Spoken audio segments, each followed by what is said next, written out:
didn't come from a military family. Nobody in my family was in the military. I just had the need to, do something that was of significance and to build my own kind of male personality in a society that valued, things like courage and honor and strength and those types of things. So about my senior year in high school, I got to be friends with the local Marine Corps recruiter who was about a block from our high school.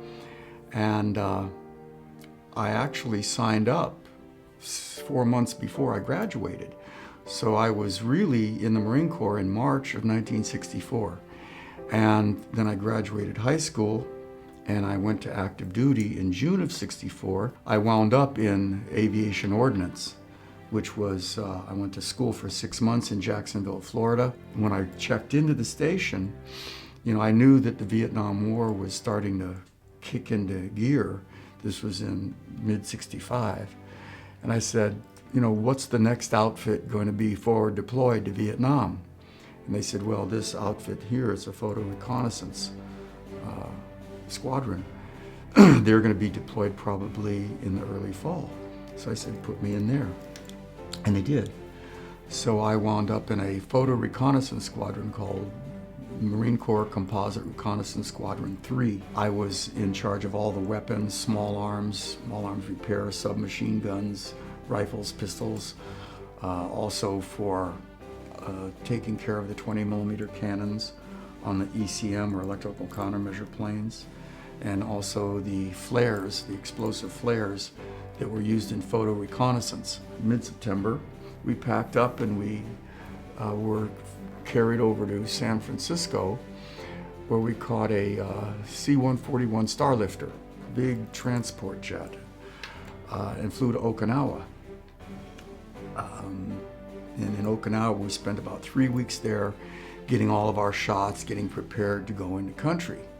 Then I got into Da Nang, flew into Da Nang in late September 1965. I'll never forget when the tailgate dropped on the C-130. It was like getting hit in the face with a blowtorch, wet blowtorch.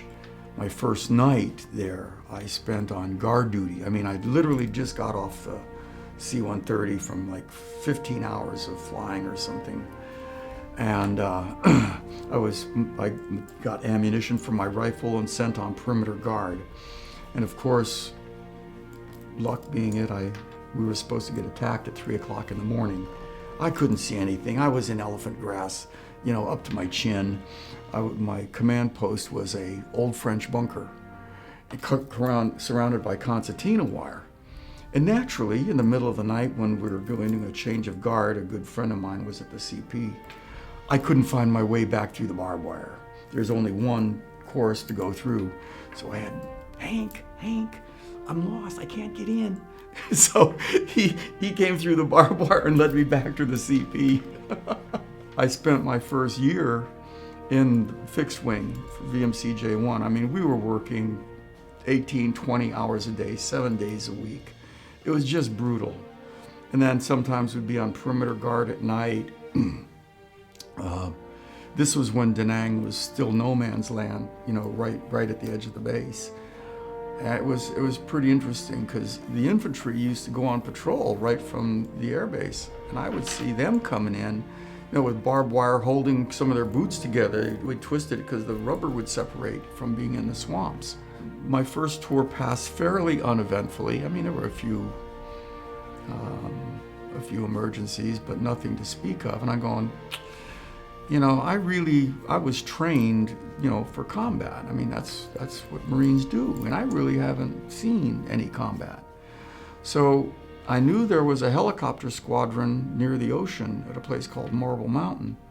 We decided that we'd ship over a second tour if we could become door gunners on helicopters. We went over to Marble Mountain, and lo and behold, first outfit I ran into was VMO-2, which was the helicopter gunships. It was pretty much the first gunship squadron in Vietnam. This was in 1966, in the late summer when I went over there, because our tour was ending in September. So I went to the first sergeant, asked to see the executive officer, and fortunately he was there and ushered me in, said, "Sir, I'll ship over another tour in Vietnam if I can come to VMO2 and as part of my duties become a door gunner, because that's what I really wanted to do, fly." And he said, "Okay." So there wasn't a billet open just then, so I went back and my squadron rotated home, and I went to a headquarters and maintenance squadron, and I drove high explosives around the base and from out in the revetments, bombs and rockets and hand grenades and bullets. And so that was my job until the billet opened up, when we were flying to a fire mission to support the infantry. We were doing gun runs into a VC-held village, and one of our external guns jammed. And the pilot left the zone, and then he said, asked me if there was anything that I could do, because I was in charge of all the weapons for the squadron. I said, "Well, sir, let me see what I can do." So we all had gunner's belts, big 4-inch leather belts on us and hooked to the bulkhead rear of the helicopter. So I grabbed one hand on my M60 gun mount, and I slid out of the helicopter onto the skid. And then I wrapped one leg around the skid and one hand on the external machine gun barrel, and this hand was on my gun mount. And with my right leg, because I was on the left side, I kicked the operating handle, which is what operates the bolt, trying to clear a round, a spent casing that was jammed in the breech. I missed it the first couple of times, but the third time I finally hit the operating handle, and it went all the way to the rear and ejected the spent casing. Well, just about that time, I hear a bang, bang, bang, bang. I'm going, "Oh my God, we're taking fire," and I'm at 3,000 feet, holding onto the helicopter with just a leg wrapped around a skid and a hand around a gun mount. The crew chief are all looking around to see where we're taking the hits, because it was loud. And I looked to the side of the aircraft that I was on, and it was my gunner's belt flapping on the side of the helicopter. What had happened was, when you have a gunner's belt, there's a latch that goes over, and there's a locking pin that pushes down through so it can't open up. I had forgotten to push the locking pin down. And when I was sliding out of the helicopter, the latch tripped on the lip of the floor of the helicopter, and I wasn't attached at all to the helicopter. And I said, "It's okay, sir, it's just my gunner's belt." And the pilot went spastic, because he said, "Do you realize how much paperwork I have to fill out if you fall? Get your ass back in here," and blah, blah, blah, blah.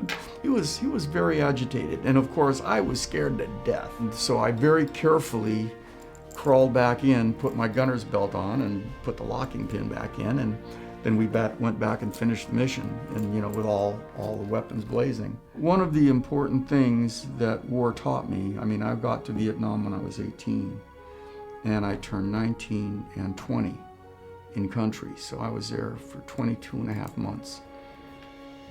And one of the things that, or at least for me, was that what's this about? Is this all life is? Is this people killing each other and doing crazy stuff that just doesn't seem like it's the way that we should be as human beings? So I asked my sister and my mother to send me some books on philosophy. Here I was, a young Marine, a corporal, sitting in a tent with a candle, and then we finally got some lighting later on. And I'm reading Dialogues of Plato. I finished my second tour. I rotated back to the States, to Yuma, Arizona, where I spent my last year. I was fortunate in that they must have took pity on me from being in country for so long, and they put me in special services. And so I wound up being non-commissioned officer in charge, or NCOIC, of the base swimming pools. I got out in June, and I went around to some of the local colleges, and I went to this one college that had something called data processing. and I didn't know what it was, but I walked into this one room. There's all this racket and all these cards. This was in the day of the 80-column card. It was very interesting, and I talked to the instructor. So I finally wound up signing up for a 2-year course, and I took to it like a duck to water. I was really burned out from going to school, working long hours, trying to create a career. And a friend of mine's, and here I still had this, philosophical thing going way in the back of my head. She happened to be a teacher of transcendental meditation. This was the Maharishi and the Beatles and all of that in the 60s. Well, I was a complete basket case, and she said, look, I don't want you to argue with me. She was like my second mother. She said, sit down, shut up, do what I tell you, and when we're done, you can ask questions. And she taught me, how to meditate, which for me was great because I was, I still had the beginnings of PTSD, and I was still having a lot of throwback stuff to Vietnam. In 2 years, I'd saved enough money to go spend time literally, in Mallorca, Spain with the Maharishi, learning to become a teacher of meditation. I wasn't so concerned in become a teacher as I was to really understand more, about what is the depth of the human psyche, what we call the human heart, the soul. What is our purpose? Where is there a purpose? It's a refocusing of attention effortlessly from the external phenomenon to subtler layers of the mind which are more quiet. Because it's not thoughts, things, and results that are part of that internal state. It's a state of silence which has active potential but not kinetic, not in motion. And that for me was that aha moment because it made the ultimate sense. So when I was there, interesting, I met my future wife there. We'd become very close, and I went back in the summer and became a lifeguard until she went on to Italy with Maharishi to do some advanced studies with him. And I finally called her and I said, look, I can't afford these phone bills. Would you please marry me? And she said yes. And so she came back a couple of weeks later. She left early. I went up to Washington, D.C., which was a good drive for me. And we got married and drove back to Las Vegas. And all was history from there in terms of getting my career started, starting our family. I have 2 lovely daughters, Colleen and Crystal. Everything is truth. There is no untruth. There's only distorted truth of varying degrees, you see? There can't be untruth in the universe. There can only be a distortion of truth. Truth is relative to what you know, what you believe, what you were taught. What each one of us has said is real for us. But that doesn't mean that this person believes it, or that person. Does that make them wrong or me right? No. Just the surface is different. The underlying basis or foundation is all the same. So that is what gave me a great deal of peace and fulfillment, in my life when I realized I wasn't at war with anyone. I wasn't at war with anyone but myself. And what my time in the military, it forced me to look at the pain, the suffering, of war, of conflict. There was something inside me that says, this can't be what life is about. It makes no sense. It's just insanity. And I found what for me, at least, was the essence of my life, my own life, and I practice being in tune or in touch with that every single day. My journey has been not to regret or doubt or whatever, but to simply say that I've always tried to become more in harmony with others, my family, and my environment over the years. Some cases I've succeeded, some not. But that's what life is. It's a journey, it's not a destination.